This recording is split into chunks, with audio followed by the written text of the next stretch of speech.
Oi, gente, eu sou Ângela Santos, sou do município de Japonvar, norte de Minas Gerais.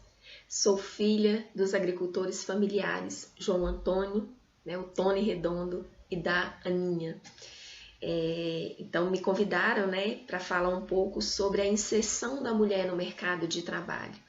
E antes de entrar nesse tópico, eu vou falar um pouco da minha trajetória, que aí a gente consegue fazer uma conexão com as dificuldades, que nós mulheres encontramos para conseguir ocupar espaços, para conseguirmos exercer o nosso protagonismo aí no mercado de trabalho. Então, eu comecei a minha vida educacional em Brasília de Minas, quando eu fui morar com a minha avó. Mas antes de eu seguir falando dessa minha trajetória, eu vou falar de um ponto que foi muito importante para que eu tivesse na minha vida como meta, como foco, os estudos, a minha carreira educacional, a minha carreira acadêmica, Por que eu sempre tive isso como tão importante na minha vida? Então, na minha casa, os meus pais, a minha mãe, o meu pai, eles sempre colocaram para nós como prioridade os nossos estudos. Então, nós sempre fomos muito cobrados em relação a isso, Então, nós sempre tivemos isso como uma prioridade. Então, os meus pais fizeram o possível e o impossível para que todos nós, nós somos 8 filhos, 7 mulheres e um homem, para que todos nós tivéssemos sempre como prioridade nas nossas vidas os nossos estudos. Então, tudo que a gente é hoje, eu, minhas irmãs, meu irmão, a gente deve muito a isso, sabe? Essa cobrança, esse apoio, esse incentivo deles. E eu também carrego isso comigo, a importância dos estudos. Eu tenho a educação como o caminho certeiro aí para que a gente consiga adentrar alguns espaços, e exercer o nosso protagonismo.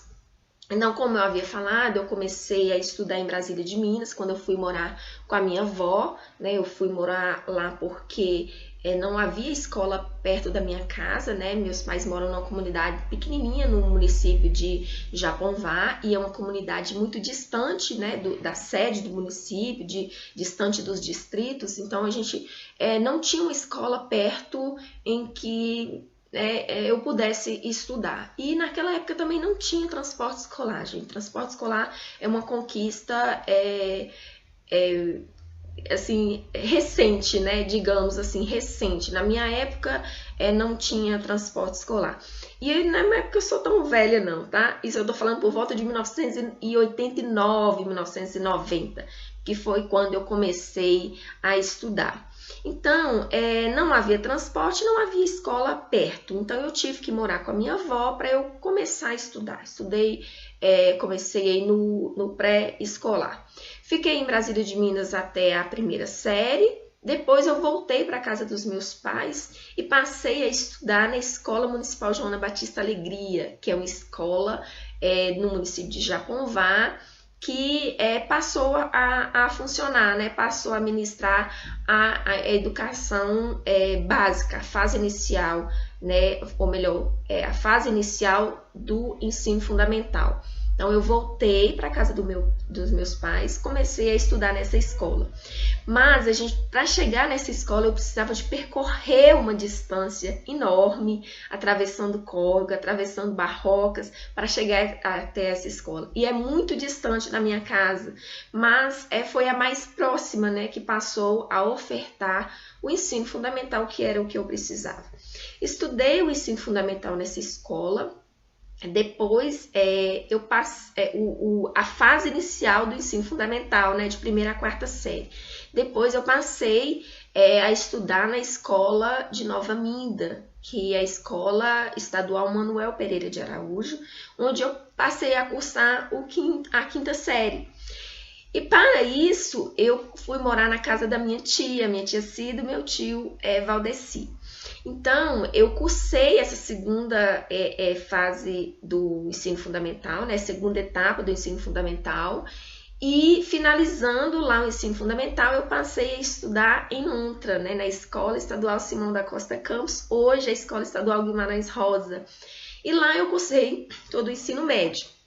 Finalizando o ensino médio, né? Eu fui para Montes Claros e para fazer pré-vestibular. Só que o meu pai não tinha condições de pagar pré-vestibular para mim.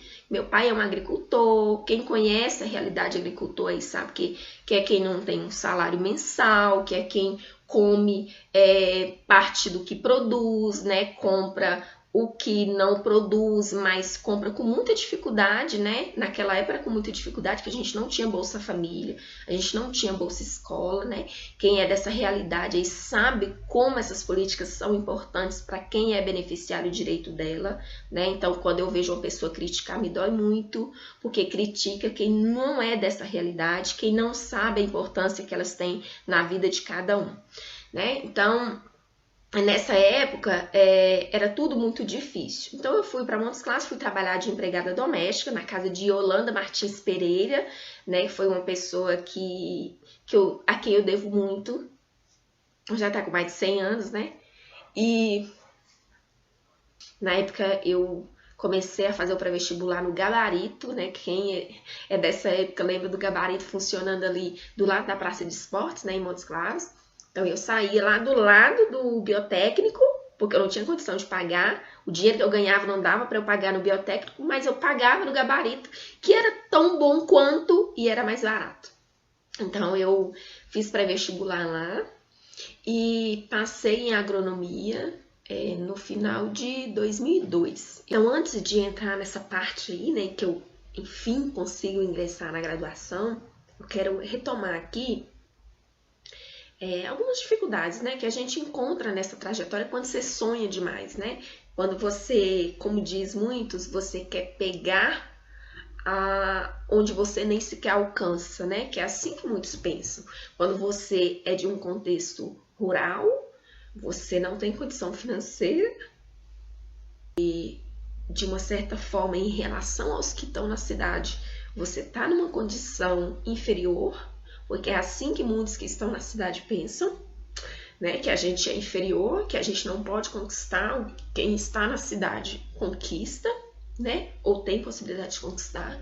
Então, assim, nessa época em que eu estudava em Montes Claros, fazendo cursinho, eu ouvi de muitas pessoas, né? Que era uma ilusão minha sonhar em entrar na Unimontes, porque eu sonhava em entrar na Unimontes, né? Quem é dessa época minha aí sabe como era. Quem é dessa época e sabe como a gente sonhava, né, em ingressar na Unimontes. A Unimontes é uma das universidades estaduais mais renomadas. Então, assim, era um sonho da gente ingressar na Unimontes. Então a gente falava assim, deixa de ser boba. Você, uma empregada doméstica, você não vai conseguir nunca ingressar na Unimontes. Só entra na Unimontes filhinho de papai. E eu cheguei em Montes Claros, eu não conhecia, assim, né, de fato o perfil dos estudantes, né, da Unimontes, né, então, e eu não deixei aquilo me abalar. Então, assim, essas falas, né, que dizia que só filhinho de papai consegue ingressar na Unimontes, né, só quem estuda aí nas escolas particulares melhores de Montes Claros é que entra na Unimontes. E isso me entristecia, né? Que eu pensava, gente, a pessoa não acredita em mim, não acredita que eu posso, né, conseguir. E eu tomei aquilo como desafio, né? E foquei ainda mais, estudei ainda mais, me motivei ainda mais e deu certo. Estudei muito. Na época, eu fiquei vestida com trapos, porque meu dinheiro não dava para comprar roupas. O dinheiro que eu ganhava como empregada doméstica era apenas para pagar o pré-vestibular. Mas eu consegui. No final de 2002, eu passei na Unimontes e fui para Janaúba. E quando eu descobri que eu havia passado na Unimontes, eu descobri que eu estava grávida, né, do meu primeiro filho. Meu filho tem 17 anos. E na época eu estava em um relacionamento meio tumultuado, né? Que eu já sabia que não renderia muita coisa, mas foi muito difícil para mim. Eu não queria ir para Janaúba. Eu achava que eu devia dar um jeito de salvar meu relacionamento para criar meu filho, né? E ficar atrás do pai dele e tal, mas eu tive um apoio muito grande, né? Da minha família, que acreditava em mim, da avó do meu filho, a dona Almerisa, que acreditou em mim e me motivou muito a seguir com o meu sonho. Então, ela insistiu muito que eu deveria sim ir, né? Que eu tinha, enfim, conseguido realizar o meu sonho, que era de passar na Unimontes. E, de fato, eu fui. Eu lembro que o dia mais simbólico que eu vivi, no dia que eu peguei a minha mala para ir para a rodoviária, para ir para Janaúba, foi ela me dando uma xícara, um garfo e um prato. Ela me dando aquele prato, aquela xícara e aquele garfo foi muito simbólico. Parece que aquilo ali me deu uma força. E ela falou comigo, falou assim, isso aqui é para você começar a sua vida em Janaúba.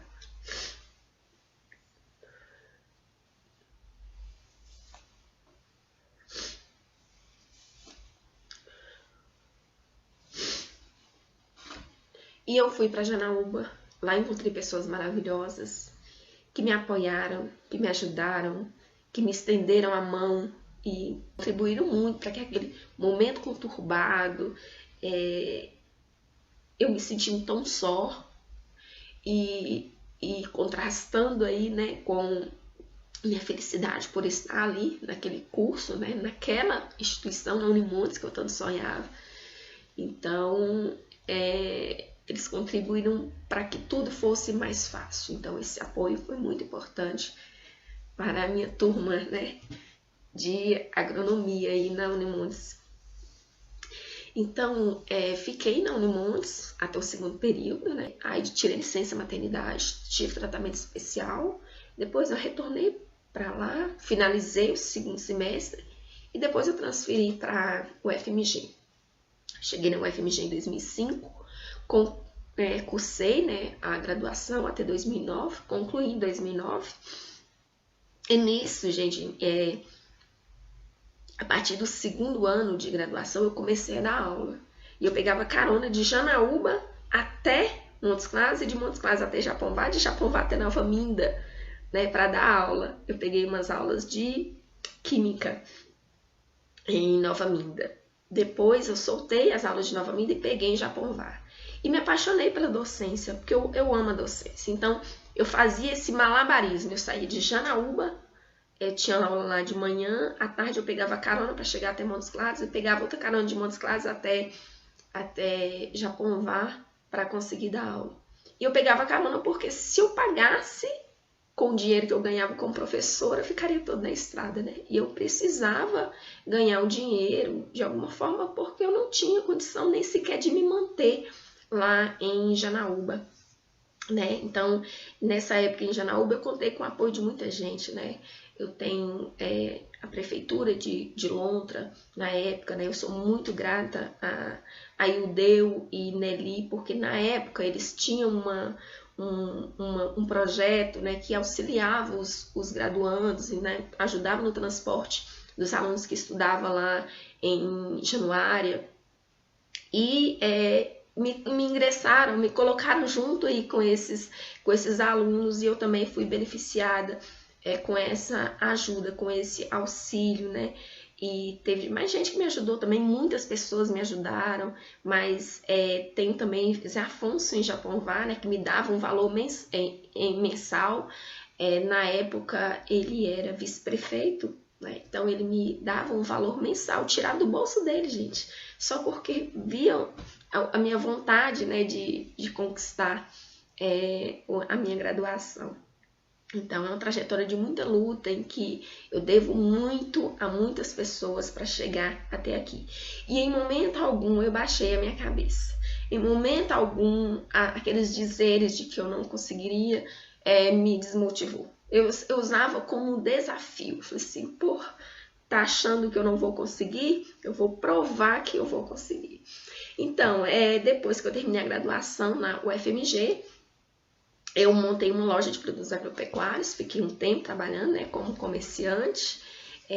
Isso foi em Japonvar e eu continuava dando aula, né, desde o início, em 2005, né, a partir do segundo ano de graduação, quando eu comecei, e em 2011 ainda estava, né, fiquei até 2014.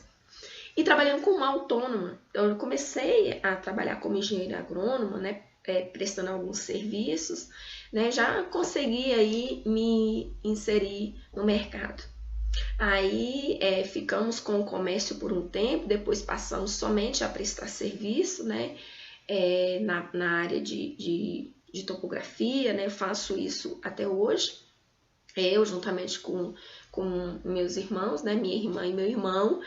E depois, em 2016, eu vim para Diamantina, cheguei aqui em Diamantina, comecei a trabalhar pelo Instituto, né, como professora, mediadora presencial de um curso técnico.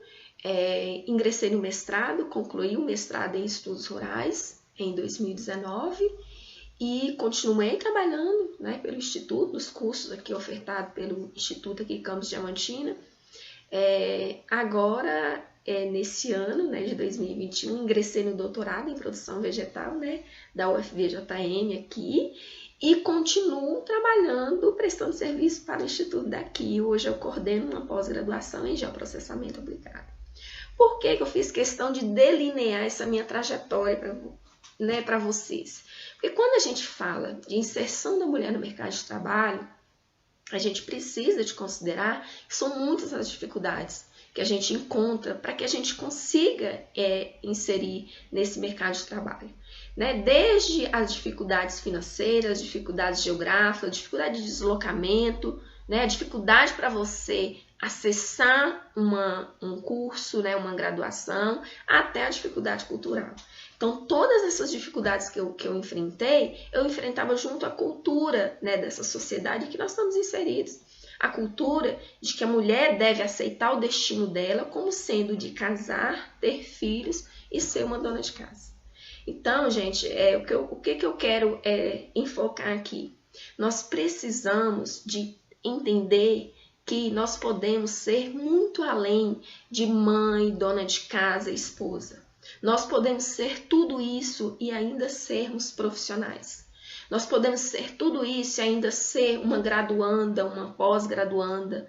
Nós precisamos de entender que nós temos inúmeras habilidades e nós temos condições de inserir no mercado de trabalho, temos condições de inserir no mercado de trabalho e exercer o nosso protagonismo nele também.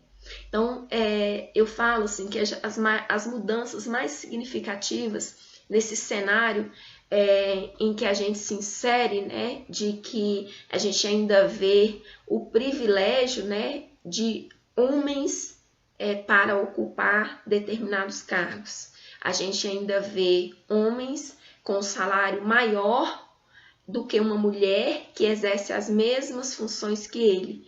Então, as maiores mudanças a gente vai ter a partir de nós, mulheres. Somos nós que precisamos de incomodar com isso. Somos nós que temos que confrontar essa cultura que nos subjuga, que nos diz que nós temos que casar, ser mãe, ser dona de casa e somente isso. A cultura que nos diz que nós não podemos sair para trabalhar fora porque temos que cuidar do marido, dos filhos, da casa, como se isso fosse atribuição só dela. Então, nós precisamos de confrontar isso. Nós precisamos entender que nós merecemos exercer o nosso protagonismo no mercado de trabalho. E nós somos empoderadas quando nós pensamos assim. Gente, a gente vê algumas postagens assim. É comum a gente ver, né? Policiais com distintivo ou com uma arma na cintura. Aí na legenda a gente vê isso que é empoderamento. Como se somente quem está nessa categoria, né, nessa profissão, é empoderada. E não é. Você que sai da sua casa para trabalhar de empregada doméstica na casa do vizinho, para ganhar o seu próprio dinheiro, para ocupar espaço nesse mercado de trabalho, você também é empoderada. trabalho de empregada doméstica não é menos digno do que uma profissão de policial, do que uma profissão de advogada, de médica. Não é menos digna. Então, você está saindo da sua casa para exercer o seu protagonismo no mercado de trabalho também, para ganhar o seu dinheiro, para contribuir com o sustento da sua família. Você também é protagonista. Então, vamos começar a reconhecer isso. Então, em qualquer profissão que nós estejamos, nós somos empoderadas. E nós merecemos ser reconhecidas por isso. Vamos começar a confrontar essa cultura de que, para algumas profissões, mulher não é bem-vinda. A gente vê no cenário aí, por exemplo, das engenharias, agronomia principalmente, muita gente diz: o que você vai caçar num curso que só tem homem? Muitos ainda o veem como sendo um curso só para os homens. Engenharia, agronomia, veterinária. Isso, gente, a gente precisa de romper com isso. Nós podemos adentrar qualquer profissão que seja. Então vamos romper com essa cultura que nos subjuga. Isso tem que partir de cada um de nós, em qualquer profissão que seja. Os espaços merecem sim ser ocupados por nós mulheres também. Se você pensa assim, você é uma mulher empoderada. Fica aqui a minha fala, para que todos reflitam.